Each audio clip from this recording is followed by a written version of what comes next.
Sholat, kemudian puasa, begitu juga zakat memiliki hukum yang sejajar. Musyawarah menunjuk siapa di antara sahabat-sahabat yang dekat. Lanjutnya baru sekalian, di samping zakat fitrah ada zakat mal, zakat harta yang Bapak kumpulkan ketika sudah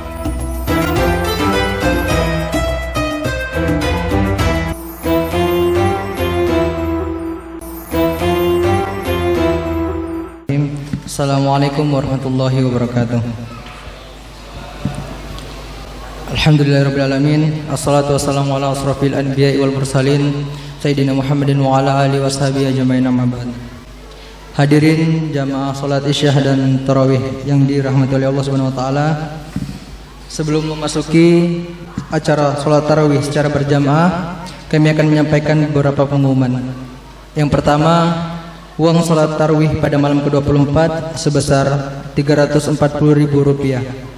Jadi total keseluruhan uang salat tarawih hingga saat ini sebesar Rp5.505.000. Adapun infak kegiatan Ramadan dari jamaah hingga saat ini berjumlah sebesar Rp7.350.000. Yang kedua, ceramah tarawih pada malam hari ini akan disampaikan oleh Bapak Ustadz Sundakir LC. Beliau adalah utusan dari Badan Koordinasi Dakwah Islam Kota Bontang. Imam oleh Bapak Ustadz Abdul Hamid, Bilal oleh Saudara Reza. Yang ketiga, jadwal imsak besok jatuh pada jam 04.38 dan maghrib jatuh pada jam 18.14. Yang keempat, dihimbau kepada jamaah Masjid Al-Ikhlas Sidrap agar kiranya segera untuk membayarkan zakatnya. Demikian beberapa pengumuman yang dapat kami sampaikan. Kurang lebihnya mohon maafkan. Wabillahi taufiq wal hidayah. Wassalamualaikum warahmatullahi wabarakatuh. Kepada Bapak Ustadz Sundakir LC, kami persilahkan. Assalamualaikum warahmatullahi wabarakatuh. Alhamdulillah, alhamdulillahilladzi arsala rasulahu bil huda wa dinil haqq liyudhhirahu 'ala ad-dini kulli walau karihal kafirun. Asyhadu an la ilaha illallah wahdahu la syarikalah wa asyhadu anna Muhammadan 'abduhu wa rasuluh. Allahumma shalli wa sallim wa barik 'ala nabiyyina Muhammad wa ala alihi wa ashabihi ajma'in, amma ba'du. Faqala Allah ta'ala fi kitabihil karim, a'udzu billahi minasyaitonir rajim, bismillahirrahmanirrahim, wa aqimus shalah wa atuz zakah warka'u ma'ar raki'in. Bapak-bapak, ibu-ibu, saudara sekalian, jamaah salat isya dan salat tarawih yang dimuliakan oleh Allah Subhanahu wa taala.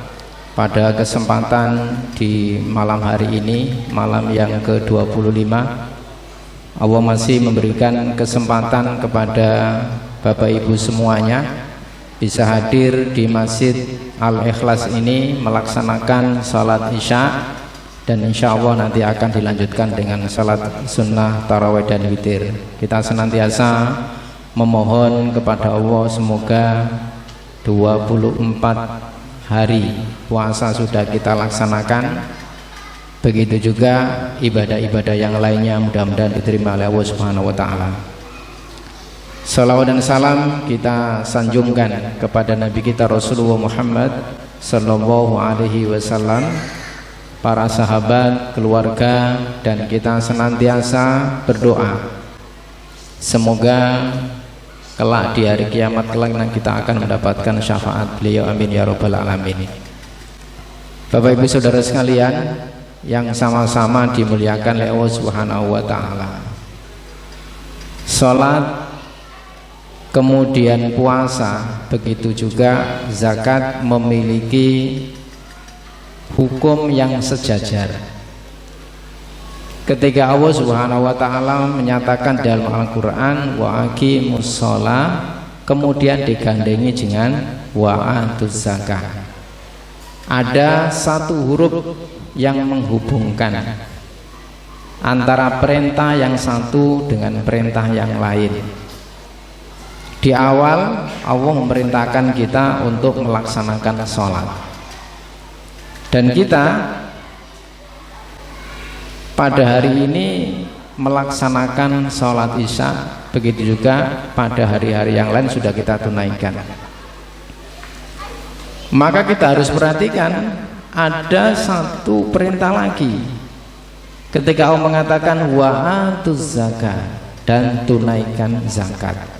Kedua-duanya memiliki hukum yang sejajar, yaitu wajib. Ketika kita melihat ya, bagaimana para sahabat dulu ketika Rasulullah SAW meninggal, kemudian para sahabat musyawarah, kira-kira siapa yang menggantikan beliau. Semuanya musyawarah menunjuk siapa di antara sahabat-sahabat yang dekat dengan Rasulullah SAW yang memiliki kualitas yang hampir sama dengan Rasulullah, meskipun tidak bisa. Maka para sahabat musyawarah dan sepakat menunjuk Abu Bakar As-Siddiq untuk melanjutkan estafet perjuangannya, sehingga para sahabat semuanya membaiat Abu Bakar sebagai khalifah yang pertama. Ya, tentu Abu Bakar yang sudah dipercaya untuk melanjutkan perjuangan yang selama ini dipimpin langsung oleh Rasulullah SAW juga berat. Karena apa? Tugas yang diemban oleh Abu Bakar ini sangat berat dan tidak dapat bayaran. Kalau zaman sekarang ya, misalnya pimpinan daerah meninggal, biasanya yang ditunjuk secara konstitusi adalah wakilnya maju menggantikan sebagai pimpinan daerah, dan seneng ya, bisa-bisa partai pendukung dan yang lainnya bisa syukuran ulang, motong sapi dan sebagainya, kadang gajinya besar, dan yang lain-lain yang bakal diberi. Dan Abu Bakar melanjutkan estafet pimpinan Rasulullah SAW sangat berat. Kenapa? Ketika Abu Bakar dilantik menjadi khalifah yang pertama, ada satu tugas yang berat yang harus dia lanjutkan. Yang pertama, orang-orang banyak yang tidak mau lagi membayar zakat, karena anggapan orang-orang yang dulunya masuk Islam kemudian mau membayar zakat, Rasulullah meninggal selesai kewajiban itu. Sehingga banyak orang yang tadinya orang-orang kaya itu mau mengeluarkan zakat, ketika Rasulullah sudah meninggal tidak mau lagi membayar zakat.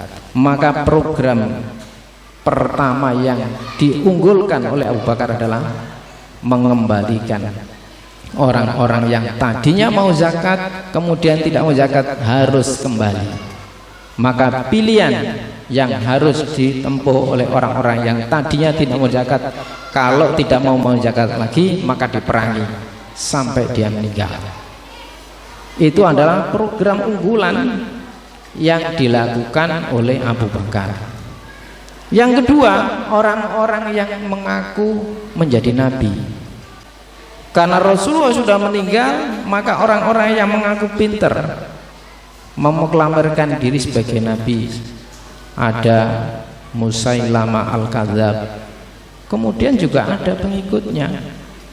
Dan Abu Bakar berusaha bagaimana orang yang mengaku sebagai nabi ini bisa diperangi, karena tidak ada nabi lagi setelah Nabi Muhammad Sallallahu Alaihi Wasallam. Nah, ini pekerjaan yang berat yang harus dipikul oleh Abu Bakar. Makanya ketika Abu Bakar dilantik, beliau berpikir keras apa yang harus dia lakukan, seperti yang dia lakukan ketika beliau bersama Rasulullah Shallallahu Alaihi Wasallam. Dan kita semua Bapak dan Saudara sekalian, ketika kita melakukan puasa sebulan penuh, hari ini malam yang ke-25, kalau bulan atau dalam tahun ini puasa misalnya 29 hari, berarti tinggal 5 hari ya, bagi yang memulai kemarin puasa di hari Ahad. Jika yang memulai hari Sabtu, berarti sudah 25 hari melaksanakan puasa. Nah, ketika kembali kepada ayat Al-Quran tadi, kita diwajibkan juga melaksanakan sholat dan kita ringan untuk melaksanakan, maka ada tugas lagi yang harus kita penuhi sebagai orang yang mengaku beragama Islam, yaitu menunaikan zakat. Nah, salah satunya Bapak Ibu sekalian adalah zakat fitrah. Ini wajib dilakukan, dikeluarkan bagi kita semua selesai kita melaksanakan puasa di bulan Ramadan. Karena Rasulullah mengatakan bahwa zakat fitrah ini adalah pembersih, tuhrotan lis-shaimi, membersihkan orang-orang yang berpuasa ya, dan sebagai makanan oleh orang-orang fakir miskin, dan mengeluarkannya terserah ya Bapak Ibu dan Saudara sekalian. Kalau panitia sekarang sudah menyiapkan ya, kalau waktunya ada yang dinamakan waktu boleh atau waktu jawas, itu mulai dari tanggal 1 Ramadan Bapak dan Saudara sekalian sudah boleh mengeluarkan zakat, karena itu dinamakan waktu jawas. Kemudian ada waktu wajibnya, itu setelah tenggelamnya matahari di akhir bulan Ramadan. Nah, itu sampai nanti orang melaksanakan salat hari raya Idul Fitri. Kalau ada waktu afdoliyanya, yaitu di malam hari sampai orang keluar melaksanakan salat hari raya Idul Fitri, itu afdoliyanya. Tetapi ketika Bapak dan Ibu Saudara kan mengejar fadilah atau waktu afdoliyanya, yang direpotkan itu adalah panitia. Misalnya salah satu jamaah Masjid Al-Ikhlas, kemudian semuanya mengejar waktu afdoliyanya, tidak mau mengeluarkan zakat fitrah, nanti menunggu misalnya jam 12 ke atas semuanya baru mengeluarkan zakat, nanti panitianya bingung ngantarkannya, beras itu membaginya akan kesusahan, nanti sampai subuh kerja keras untuk membagikan dari pintu ke pintu orang yang fakir miskin.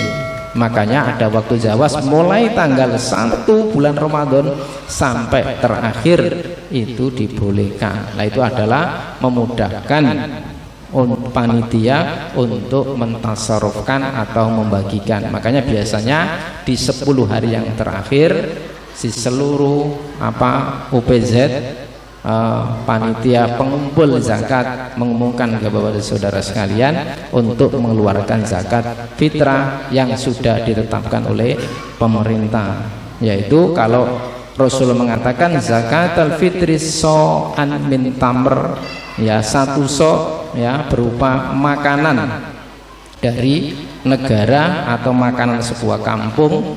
Kalau kita beras, ya zakat kita beras, ya, sehingga dihitung ya, ada mengkeruskan kalau 1 so' itu 4 mud. Nah, misalnya 1 mud itu 7 on, berarti 7 on kali 4 berarti 2,8 ya, 7 kali 4 kan 28, berarti 2,8 kilo ya. Cuman pemerintah biasanya kan ada ngukur 2,5 kilo, tapi kalau kita mau hati-hati ya kita pakai ya 2,8. Kalau mau digenapkan 3 kilo ya boleh ya. Meskipun ada perbincangan yang pakai uang, pakai beras, silakan saja, semuanya ada aturan mainnya ya. Jadi kalau kita saya lihat di masjid sudah mempersiapkan beras, ya silakan saja. Kalau 2,8 on itu harganya berapa, tinggal Bapak dan sekarang setelah selesai melaksanakan puasa bayar zakat fitrahnya ke masjid sehingga nanti panitia untuk membagikan. Nah, selanjutnya Bapak sekalian, di samping zakat fitrah ada zakat mal. Zakat harta yang Bapak kumpulkan ketika sudah mencapai nisab dan haul. Nisab itu batas harta yang kita miliki itu. Harta kita itu kalau sudah mencapai 1 nisab, kalau ukurannya dikruskan dengan emas ya sekitar 85 gram atau sampai lebih 90 gram atau 93 misalnya, tinggal harga emas itu berapa. Kalau harga emas 1 juta, kalau kita sudah mempunyai harta sekitar 93 juta misalnya, kemudian kita simpen sudah mencapai 1 tahun, maka wajib dikeluarkan zakatnya 2,5%-nya.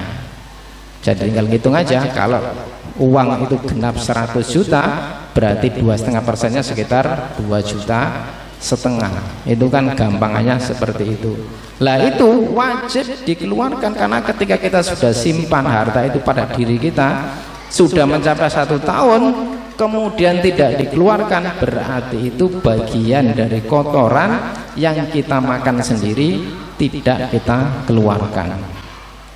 Apa yang disampaikan Nabi kita Rasul Muhammad SAW, ya, beliau mengingatkan untuk kita semua, kata Rasulullah, man atahu wahu malan, siapa yang Allah berikan harta atas saja, falam yu'addi zakatahu, kemudian tidak dikeluarkan, orang yang menyimpan harta ini kemudian tidak mau mengeluarkan zakatnya, kata Rasulullah, musilalahu yaumal qiyamati akra, harta yang kita simpan ini diwujudkan besok di hari kiamat itu berupa ular yang besar, ya, ular yang kepalanya botak, kata Rasulullah, lahu zabibatan, ular ini punya 2 kalau apa ini senjata tajam, ya, pakai ular itu apa yang ada di depan dan ada di belakang.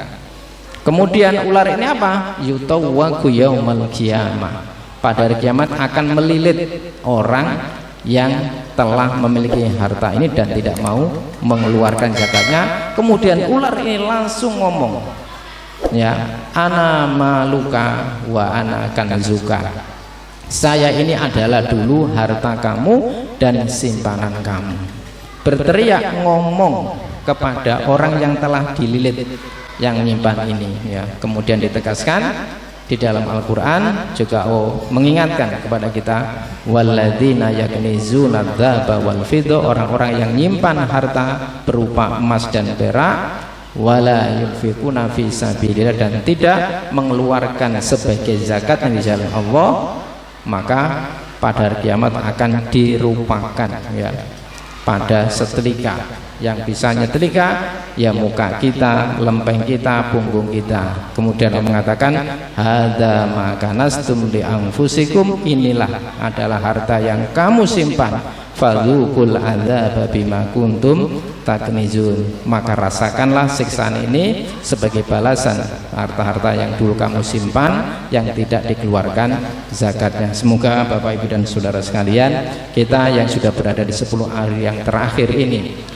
bisa diberikan kesehatan, bisa memaksimalkan puasa, tinggal beberapa hari lagi, kita jaga dengan baik. Semoga di akhir bulan Ramadan kita menjadi orang-orang yang bertakwa, amin ya rabbal alamin.